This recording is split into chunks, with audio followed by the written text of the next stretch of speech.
할렐루야. 사랑하는 성도 여러분, 오늘은 부활절 둘째 주일이고 우리 총회에서 정한 목회자 연금 주일입니다. 오늘도 우리 주님께서 우리와 함께하여 주셔서 이 예배 가운데 함께하시고 성령의 충만의 은혜를 부어주시고 말씀 가운데 여러분 한 분 한 분을 찾아오시는 은혜와 축복이 있기를 주의 이름으로 간절히 축원합니다. 오늘은 성령으로 새롭게 된 자라는 제목의 말씀으로 함께 은혜를 나누기 원합니다. 말씀을 시작하면서 재미있는 이야기 하나를 들려드리려고 합니다. 선한목자교회를 은퇴하신 유규성 목사님의 책인 나는 죽고 예수로 사는 로마서라는 책에 보면 이러한 예화가 하나 있습니다. 한 목사님이 집회를 가셨습니다. 집회를 갔는데 시종일관 밝은 얼굴로 정말로 은혜를 많이 받고 또 유쾌하고 또 모든 몸단장이나 옷단장이 너무도 깔끔한 분을 발견했답니다. 그런데 집회를 마치고 이제 점심을 먹으려고 가니 그분이 식사 대접을 한다고 나와 있어서 깜짝 놀랐답니다. 그래서 목사님은 그 여성분께 왜 혼자 오셨습니까? 남편분은 함께 오지 않으셨습니까? 라고 물었답니다. 그러자 저는요 30년 전에 남편과 사별을 했습니다 라는 대답을 들을 수 있었답니다. 그렇게 은혜롭게 식사를 잘 마치고 숙소로 오는 길에 그 강사 목사님이 담임 목사님에게 이렇게 말했답니다. 그렇죠 목사님, 남편 있는 사람의 얼굴이 아닙니다. 남편이 있으면 그렇게 밝을 수가 없어요 라고 이야기를 하더랍니다. 그렇게 말하면서 함께 웃었다는 거예요. 여러분, 예수를 믿으면서 여러분은 어떤 심정을 가지고 예수를 믿고 있습니까? 혹 예수 믿으면서 우리가 얽매이고 지배받는 삶을 살고 있다고 생각하지는 않습니까? 내가 벌 받을까봐 무서워서 예수를 믿어. 내가 화가 미칠까 무서워서 주의를 꼭 성수해. 내가 우리 자식들 잘 돼야 되는데 내가 예수 잘못 믿어서 우리 자식들 벌 받을까봐 잘 안 될까봐 예수 믿어. 여러분, 이렇게 우리가 예수를 믿고 있는 어리석은 모습은 아니냐는 것입니다. 오늘 우리가 예수를 믿으며 우리의 심정은 감사가 있고 기쁨이 있고 행복이 있는 그러한 신앙의 삶이 되기를 원합니다. 주님 사랑해서 어떤 것 하나라도 더 주를 위해서 헌신하고 어떤 것 하나라도 더 드리고 싶고 주님을 위해서 내가 할 수 있는 한 충성하고 봉사한다 다짐하며 주님을 위한 일이 늘 기쁠 수 있는 그러한 신앙의 삶이 다 될 수 있기를 주의 이름으로 간절히 축원합니다. 오늘 바울이 말씀합니다. 율법이 살아있는 동안만 그 효력이 있음을 말합니다. 그러니까 이는 우리가 율법 아래에 있는 상태를 나타내요. 여러분, 율법의 역할이 무엇일까요? 저는 율법의 역할은 우리가 하나님 잘 믿게 하는 하나의 안내서에 불과하다고 생각합니다. 이 율법 통해서 나의 잘못된 죄가 드러납니다. 하나님 앞에서 나의 믿음의 상태를 점검하고 확인할 수 있습니다. 그래서 혹 내가 잘못하고 있는 것은 없는지를 확인하는 정도가 될 수 있습니다. 그런데 여러분, 율법이라는 것만 놓고 나를 거기에 딱 투영해보고 비춰보면 어떨까요? 늘 자신있고 당당할까요? 그럴 수가 없어요. 문제투성이입니다. 나는 목사님 성경 말씀 놓고 나를 보면 아무 문제가 없습니다. 그 사람이 이상한 겁니다. 모두가 다 말씀 앞에 나를 드러내고 보면 부끄럽고 죄 많고 연약하고 이러한 나의 모습이 드러나게 되어 있습니다. 그런데 여러분, 우리는 어떤 존재예요? 그리스도와 함께 예수님과 함께 십자가에 죽은 존재입니다. 이를 통해서 우리는 율법의 지배에서 벗어난 자로 죄에 묶여있는 자가 아니라 그리스도께 속한 자, 그리스도의 다스림을 받는 자라는 것입니다. 그러니 율법의 제한과 조건이 나를 가두는 것에서 벗어난 삶이라는 것입니다. 여러분, 말씀에 보면 오늘 그 예로 결혼의 비유를 하고 있어요. 당시 유대 히브리 사회는 굉장히 남성 중심의 사회였습니다. 그래서 결혼을 하면 아내는 남편의 소유와도 같았습니다. 그렇기 때문에 바울은 결혼하고 남편이 죽으면 남편의 법에서 풀려난다고 말하고 있는 거예요. 그런데 남편이 살아있는 동안에 그 여자가 다른 남자에게로 가면 그 여자는 가늠한 여인이라는 말을 듣게 된다는 거예요. 그러므로 남편이 살아있는 동안에는 그 남편에게 순종하며 아내로서 나에게 주어진 책임과 의무를 다해야 한다는 것입니다. 그런데 남편 죽으면 어떻게 돼요? 그 남편에게 지켜야 할 모든 책임과 의무가 다 사라지는 거예요.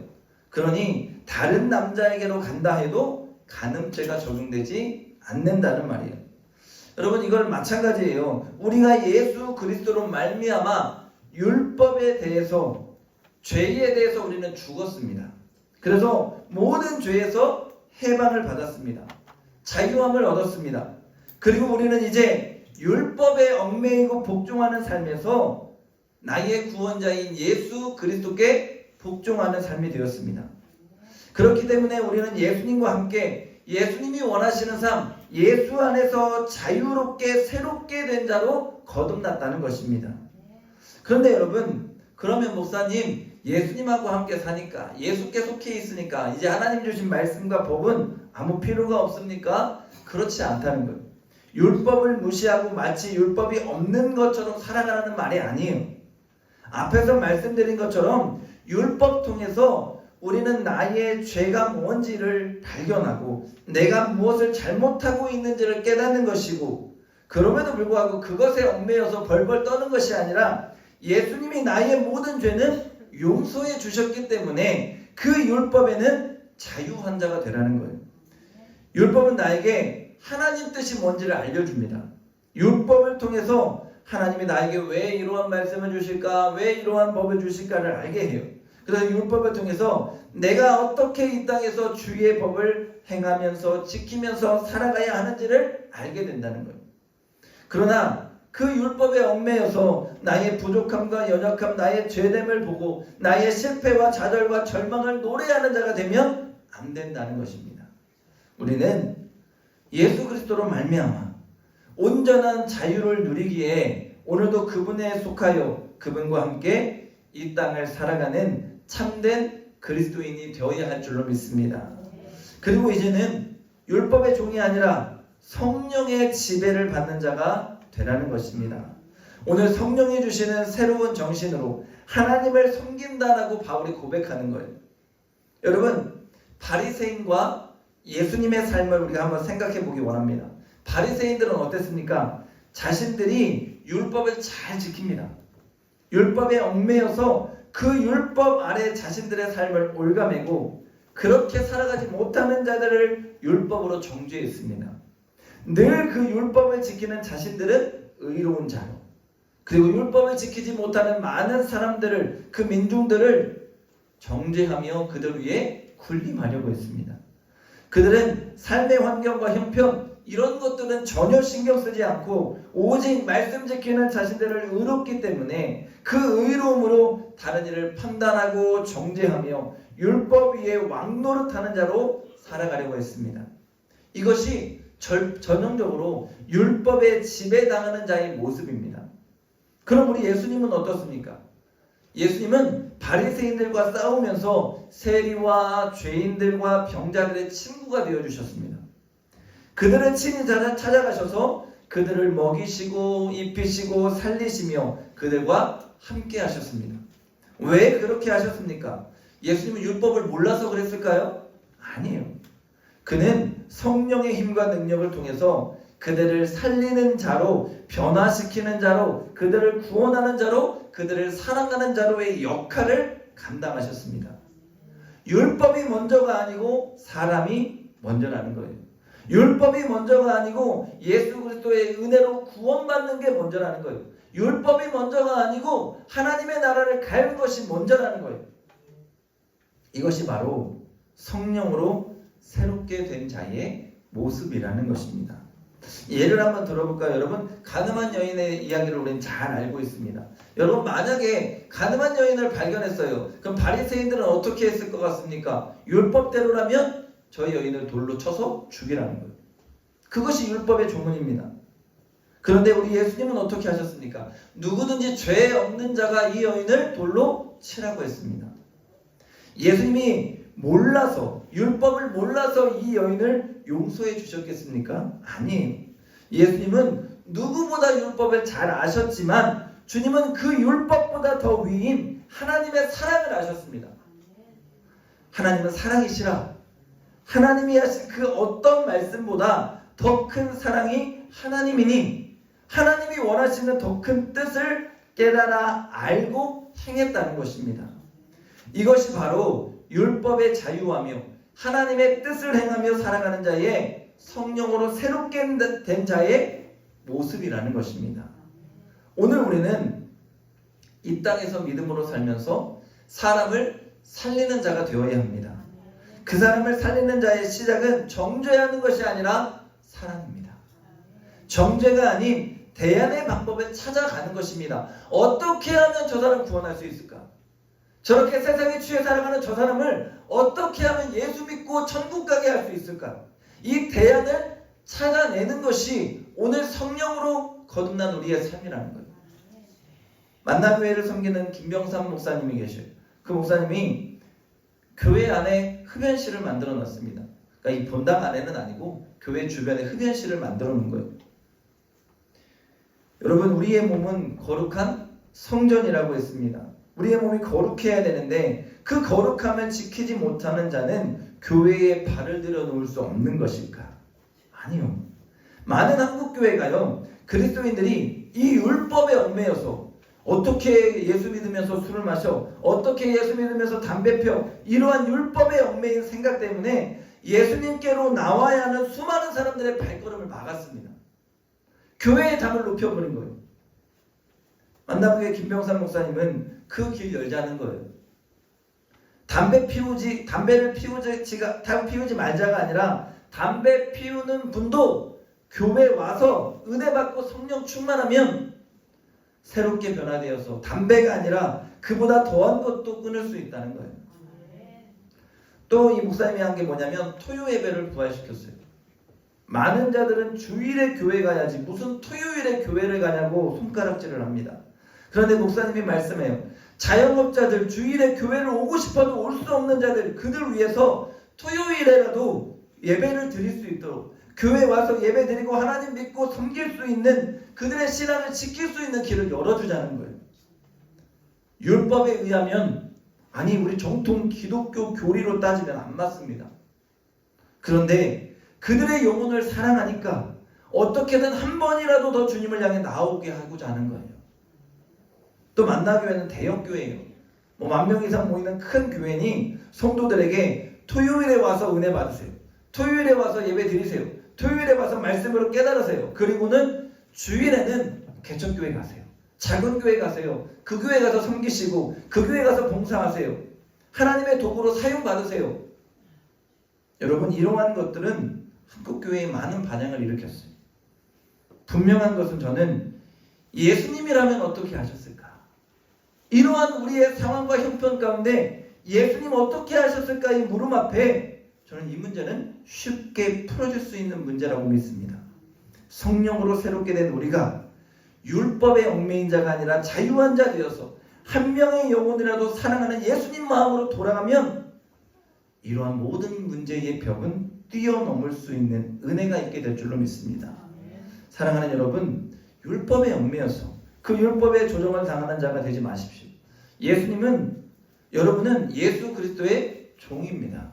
여러분 아멘입니까? 우리는 예수님 거예요. 하나님의 종답게 그분의 주인 되심을 인정하며 오늘도 내 안에 그리스도께 묻고 또 물으면서 예수님이 원하시는 것이 무엇인지, 주님이 나에게 행하기 원하는 것이 무엇인지를 깨달아 알아 주를 위해서 살아가는 은혜가 있기를 주의 이름으로 간절히 축원합니다. 그런데 여러분, 분명한 것이 있습니다. 앞에서도 말씀드렸지만 이 율법이 존재하는 것은 하나님 나에게 무엇을 원하시는지를 분명하게 알 수 있다는 거예요.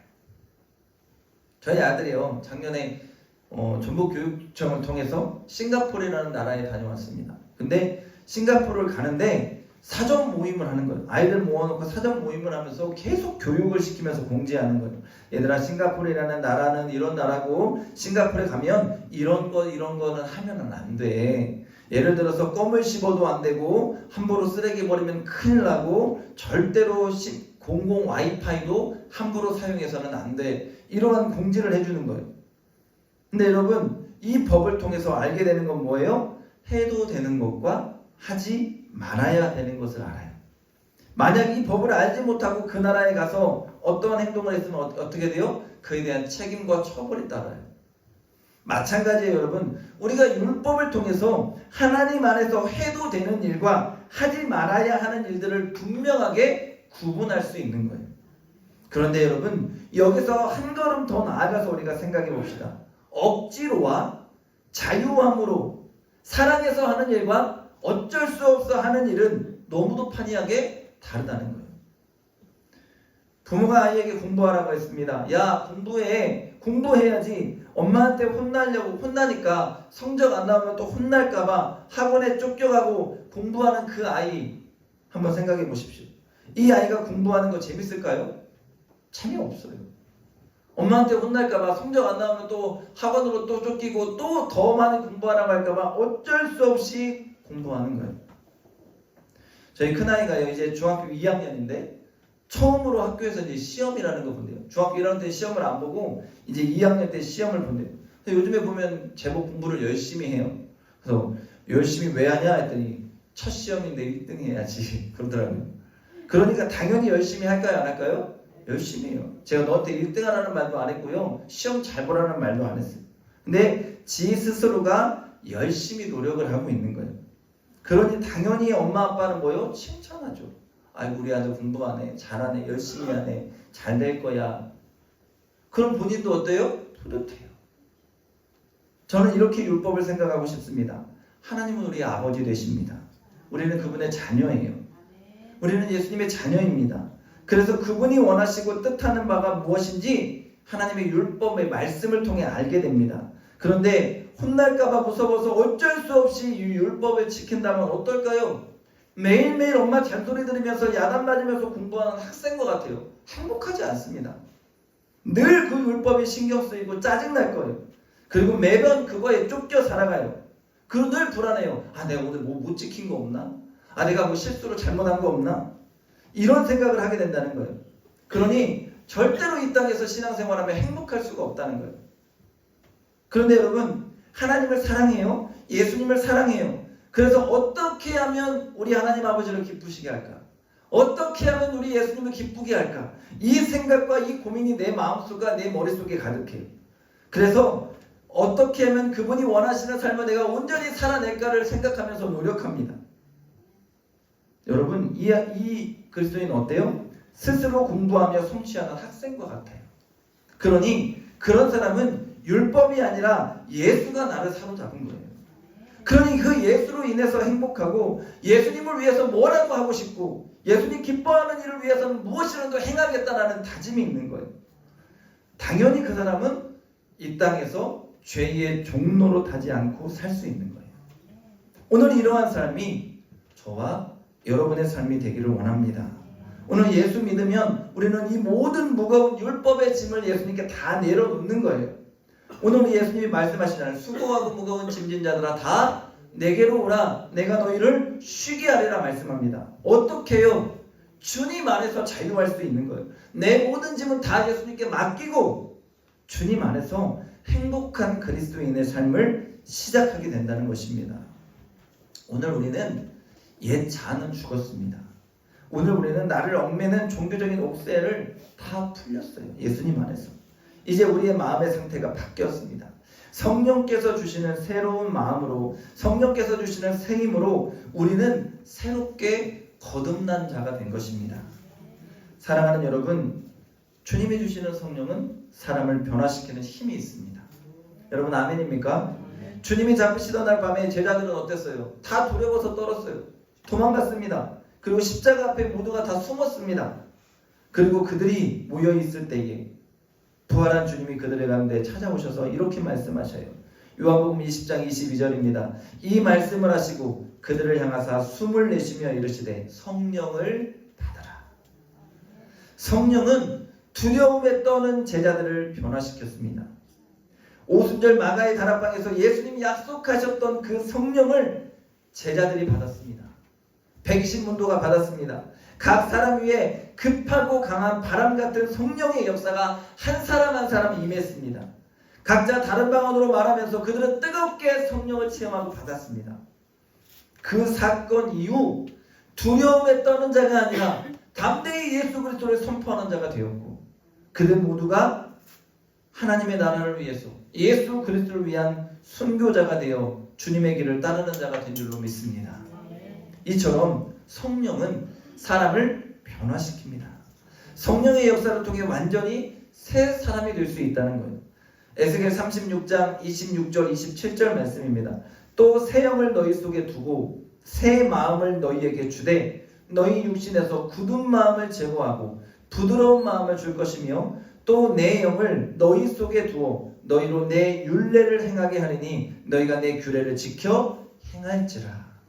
여러분, 성령 통해서 나의 육신의 굳은 마음, 죄악된 옛 자아는 제거되는 것이고, 또한 하나님의 영이 내 안에 있어서 주님이 주시는 율례, 죄의 말씀을 행하면서 지키고 행할 수 있는 자가 될 수 있다는 거예요. 이는 율법에 얽매여 행하는 자와는 달라요. 성령님이 내 안의 마음을 변화시켜서 자발적으로 하나님 사랑해서, 예수님 사랑해서 그 영을 통해 하나님의 아버지의 마음을 깨달아서 주님이 기뻐하시고 원하시는 일들을 자발적으로 행하는 그런 자로 내가 변화된다는 것입니다. 여러분, 그러니 오늘 우리 모두가 성령 받기를 원합니다. 성령의 특징이 뭘까요? 하나님 아버지의 마음을 알게 한다는 것입니다. 성령은 내 중심에서 하나님 중심으로 우리의 생각과 사고를 다 바꿔놓습니다.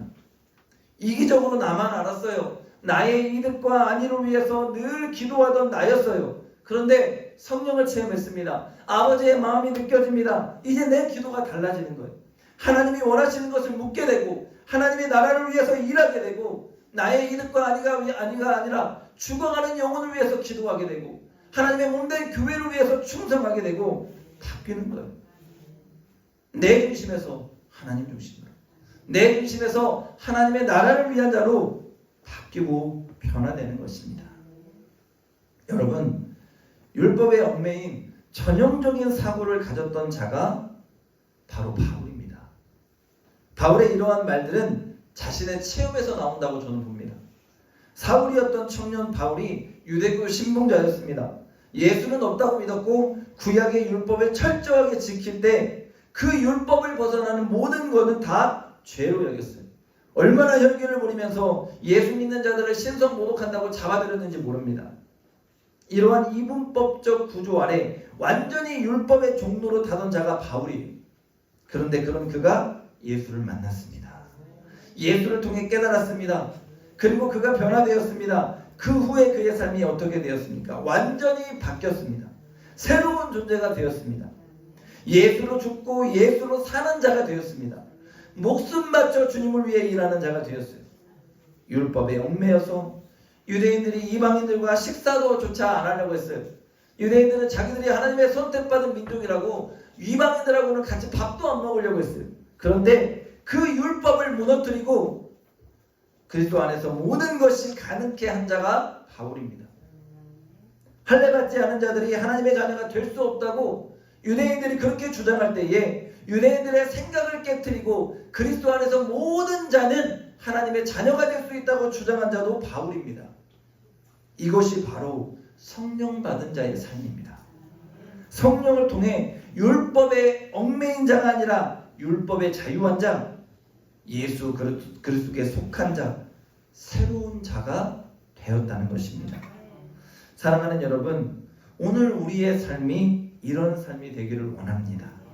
율법의 죽은 자, 저는 율법의 자유한 자라고 표현하고 싶습니다. 우리는 하나님의 마음을 품고 예수 그리스도께 속한 자로서 이 땅 가운데서 그분이 원하는 바를 온전히 깨달아 행하는 자가 되어야 합니다. 오늘 교회가 바로 이런 곳이 되어야 합니다. 율법에 얽매여서 옳고 그름을 논하는 곳이 아니라 오늘 교회는 하나님의 사랑이, 예수 그리스도의 사랑이 넘치는 곳이 되어야 합니다. 요한사도의 고백과 같이 그리스도는 사랑이시다. 하나님은 사랑이시다. 그 사랑에 녹아져 있는 곳, 그리스도를 죽도록 사랑하는 자들이 함께 모여 예배하는 곳이 교회가 되어야 합니다. 오늘 우리 맹산교회가 그런 하나님의 공동체가 되기를 소망합니다. 여러분 모두가 성령의 충만함을 통해서 날마다 거듭나시고 새롭게 되기를 원합니다. 오늘 주님을 뜨겁게 체험하고 경험하고 만나셔서 하나님이 부어주시는 성령 통해 우리의 믿음의 삶이 날마다 주 안에서 새로워지기를 간절히 소망합니다. 그래야 주님이 원하신 율법이 아니라 사랑, 예수님이 원하신 정죄함이 아니라 구원을 위해서 한 걸음 나아가는 우리 모두의 삶이 되기를 원합니다. 예수님이 원하신 이 땅에 하나님의 나라를 위해서 그분이 주신 삶의 법칙인 율법을 깨달아 알아서 오늘 우리가 하나님 사랑을 이 세상 가운데 온전히 전해서 우리 하나님의 마음을 시원케 해드릴 수 있는 참된 그리스도인들이 다 될 수 있기를 주님의 이름으로 간절히 축원합니다. 기도하겠습니다. 거룩하신 아버지 하나님, 부활절 둘째 주일을 우리에게 허락하시고 주 앞에 나와 신령과 진정으로 예배드리며 주님의 귀한 말씀을 듣게 하시니 감사합니다. 하나님, 성령으로 우리가 새롭게 거듭나게 하여 주옵소서. 율법의 얽매인 자가 아니라 늘 하나님을 사랑하고 예수 그리스도를 사랑해서 주님이 원하시고 기뻐하신 일을 온전히 행하며 율법의 자유한 자로 이 땅에 하나님의 나라를 위해서 쓰임받는 주의 일꾼 되게 인도하여 주시옵소서. 감사드리며 예수님의 이름으로 기도합니다. 아멘.